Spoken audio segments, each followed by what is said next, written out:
ایسی عورتوں سے میں گزارش کرتا ہوں تمہیں تعویذ کی ضرورت نہیں، تو اس گھر کو جوڑ دے، خدا تمہارے گھر کو جوڑ دے گا۔ سبحان اللہ، بے شک کیا تو بات، اپنے ساس سسر کے گھر کو جوڑ دے، اللہ تمہارے گھر کو جوڑ دے گا۔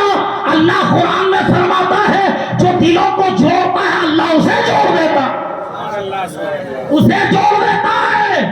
اس لیے میری ماں بہنوں، آج گھر گھر میں یہ خونریزی، یہ آگ جو لگی ہوئی ہے، اس میں مردوں سے زیادہ میں معافی چاہوں گا عورتوں سے کہ میری ماں بہنیں آپ کا زیادہ تر ہاتھ ہے۔ یقین جانو آپ کے ماں باپ کا گھر بلا شبہ اچھا ہے، لیکن آپ کو تو اپنے ہسبینڈ کے ساتھ رہنا ہے، اپنے شوہر کے ساتھ رہنا ہے۔ وہ گاؤں میں رہے تو آپ کو گاؤں میں رہنا ہے، وہ کلکتہ چلا جائے تو آپ کو کلکتہ جانا ہے، کسی دوسری جگہ چلا جائے تو دوسرے ہاتھ یہ ہے کہ مرو گی تو تمہیں اپنے ابا کے قبرستان میں دفن نہیں کیا جائے گا، تمہارے شوہر کے قبرستان میں دفن کیا جائے گا۔ پتا کیا چلا کہ تمہارے شوہر اب تمہاری زندگی کا اصل مقصد ہے۔ اس لیے ماں باپ کا بھی خیال رکھو، اس سے زیادہ اپنے شوہر کا خیال رکھو۔ اور ایک شوہر جب تمہاری حرکتوں سے، تمہارے کردار سے خوش ہوگی تو پاگل نہیں ہے کہ تمہیں مارے، پاگل نہیں ہے کہ تمہارے ساس سسر تمہارے ماں باپ کو گالی دے، پاگل نہیں ہے کہ تمہارے بھائی بہنوں کو گالی دے۔ اگر ایک بیوی شوہر کو خوش رکھے تو میں گارنٹی کے ساتھ کہتا ہوں وہ شوہر اپنی بیوی کے بھائیوں کو بھی خوش رکھے گا، بہنوں کو بھی خوش رکھے گا، ساس کو بھی خوش رکھے گا، سسر کو بھی خوش رکھے گا۔ بہنوں کو ضرورت ہے، اور یہ چیزیں کہاں ملے گی؟ تعلیم۔ عورتوں میں کیوں ہو رہا ہے؟ تعلیم ہی نہیں۔ آقا کی 11 بیویاں تھی، یہاں ایک بیوی نے ہی سمجھ لی ہمارے مردوں سے، ایک بیوی سے ایک گھر نہیں چل رہا۔ میرے آقا کی 11 بیویاں، رسول محتشم کی 11 بیویاں، مگر میرے آقا نے اس انداز میں سلوک فرمایا کہ چاہے خدیجہ سے پوچھو، چاہے عائشہ سے پوچھو، چاہے ام سلمہ سے پوچھو، چاہے حفصہ سے پوچھو، چاہے جویریہ سے پوچھو، چاہے ماریہ قبطیہ سے پوچھو، جن سے بھی پوچھو کہ آپ نے رسول اللہ کو شوہر کی حیثیت سے، ہسبینڈ کی حیثیت سے کیسا پایا؟